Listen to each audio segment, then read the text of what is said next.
Good morning, boys and girls. So here we are. This is why we double check everything. And this was pointed out to the owner that it should be replaced. It's getting older. So it's pretty beat up. It's ripped. That's bad. Yes, that's pretty and good, but that's bad.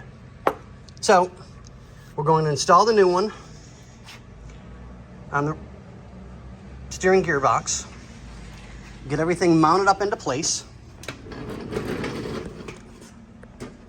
So we have everything's just kind of loosely placed so I can start getting everything in place, and then I'll tighten it all up to make sure the steering's good.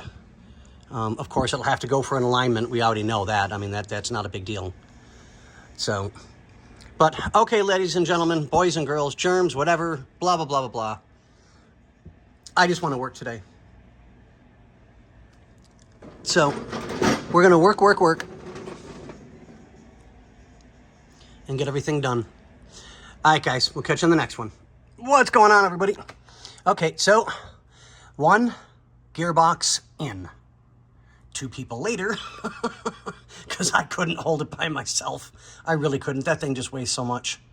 So I'll get the nuts in that hold everything in place, get that taken care of, start buttoning everything up, tightening it, getting all the fittings greased and lubed. So we'll get all the ball joints done, all the tie rods done, all that, so it'll be out of our hair and get it taken care of. I still got to put the pitman arm on, get that done, and then I can just start really snugging everything up tight. All right, guys, I know it's a short one, but got to get it done. Got too much going on today. All right, we'll show you on the next one.